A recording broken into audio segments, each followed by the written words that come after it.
अवैध संबंध रखने वाली महाभारत की 4 स्त्री। क्या आपको पता है कि महाभारत काल की कई ऐसी स्त्रियां थी जिनका दूसरे पुरुषों के साथ संबंध रहा। तो अब आप सोच रहे होंगे कि आखिर वो स्त्रियां कौन कौन थी। तो चलिए हम आपको बताते हैं। महाभारत एक ऐसा ग्रंथ है जो अपने आप में कई रहस्यों को समेटे हुए है। कौरव और पांडव के बीच हुए कुरुक्षेत्र के युद्ध के बारे में तो हम सभी जानते हैं, लेकिन इसके अलावा भी इसमें कई रहस्य छुपे हुए हैं और उन्हीं में से एक रहस्य उन स्त्रियों से जुड़ा है जिन्होंने अनैतिक संबंध बनाए। सबसे पहले बात करते हैं हस्तिनापुर नरेश शांतनु की पत्नी सत्यवती की।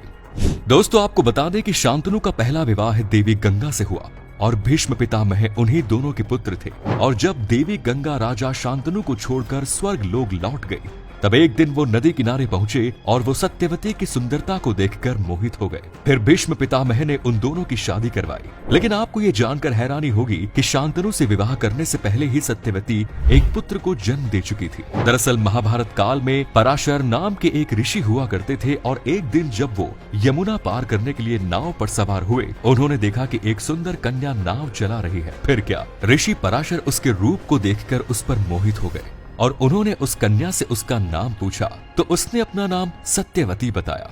फिर उन्होंने सत्यवती से प्यार करने की इच्छा जताई, लेकिन सत्यवती ने ये कहते हुए उनके इस आग्रह को ठुकरा दिया कि ये तो धर्म के खिलाफ है।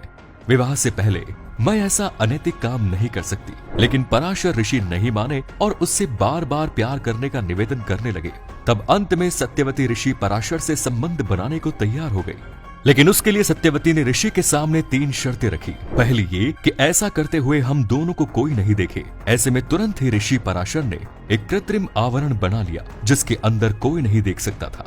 दूसरी शर्त ये थी कि संबंध बनाने के बाद भी वो कुंवारी बनी रहे। ऐसे में ऋषि ने उसे भरोसा दिया कि संतान के जन्म के बाद भी वो कुंवारी ही रहेगी। और अंतिम शर्त ये रखी कि उसके शरीर से जो मछली जैसी दुर्गंध निकलती है वो मनमोहक सुगंध में बदल जाए। तब पराशर ऋषि ने उसके चारों ओर एक सुगंध का वातावरण बना दिया जिसे कई योजन तक महसूस किया जा सकता था। सभी शर्तों को पूरा करने के बाद सत्यवती और ऋषि पराशर ने नाव में ही प्रेम किया। फिर 9 महीने बाद सत्यवती ने एक पुत्र को जन्म दिया जिसका नाम कृष्ण द्वैपायन रखा गया, जो आगे चलकर महर्षि वेदव्यास के नाम से लोगों के बीच जाना गया। फिर कुछ सालों बाद सत्यवती हस्तिनापुर नरेश शांतनु की रानी बनी। वही सत्यवती की तरह ही उसकी दोनों बहुओं को भी पराये पुरुष से संबंध बनाकर पुत्र की प्राप्ति हुई। वो भी किसी और के जरिए नहीं बल्कि सत्यवती के पहले पुत्र वेदव्यास के जरिए। आपको बता दें कि शांतनु और सत्यवती के 2 पुत्र थे, चित्रांगद और विचित्रवीर्य। चित्रांगद की युद्ध में मौत हो गई जिसके चलते विचित्रवीर्य को राजा बना दिया गया।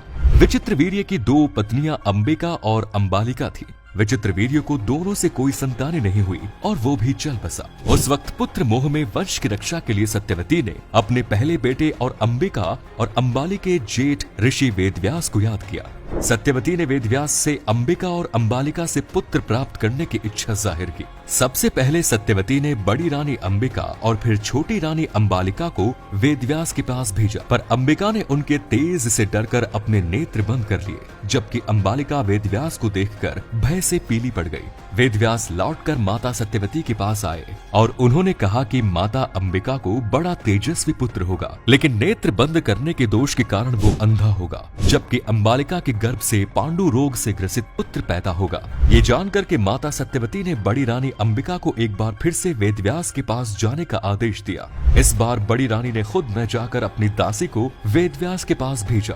दासी बिना किसी संकोच के वेदव्यास के सामने से गुजरी। इस बार वेदव्यास ने माता सत्यवती के पास आकर कहा कि इस दासी के गर्भ से एक विद्वान पुत्र का जन्म होगा। इतना कहकर वेदव्यास तपस्या करने चले गए। अंबिका से धृतराष्ट्र, अंबालिका से पांडु और दासी से विदुर का जन्म हुआ। तीनों ही ऋषि वेदव्यास की संतानें थी। इसी तरह पांडवों की माता कुंती ने भी अवैध संबंध बनाए थे। राजा शूरसेन की पुत्री कुंती के बारे में तो सभी जानते हैं कि उनका विवाह महाराज पांडु से हुआ। शादी से पहले राजकुमारी कुंती अपने महल में आए महात्माओं की सेवा करती थी। एक बार वहां ऋषि दुर्वासा भी पधारे। कुंती की सेवा से खुश होकर दुर्वासा ने उन्हें ऐसा मंत्र दिया जिसके प्रयोग से कुंती जिस भी देवता को याद करेगी वो तुरंत उसके सामने आ जाएंगे और उनका अंश तुमको बच्चे के रूप में मिलेगा।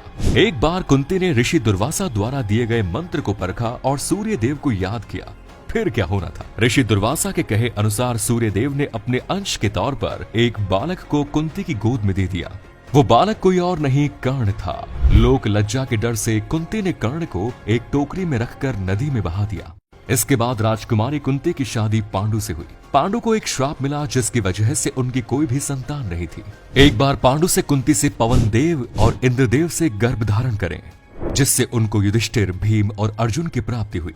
वहीं पांडु की दूसरी पत्नी माधुरी से भी अश्वनी कुमारों का आह्वान करने को कहा, जिससे उनको नकुल और सहदेव की प्राप्ति हुई। धन्यवाद।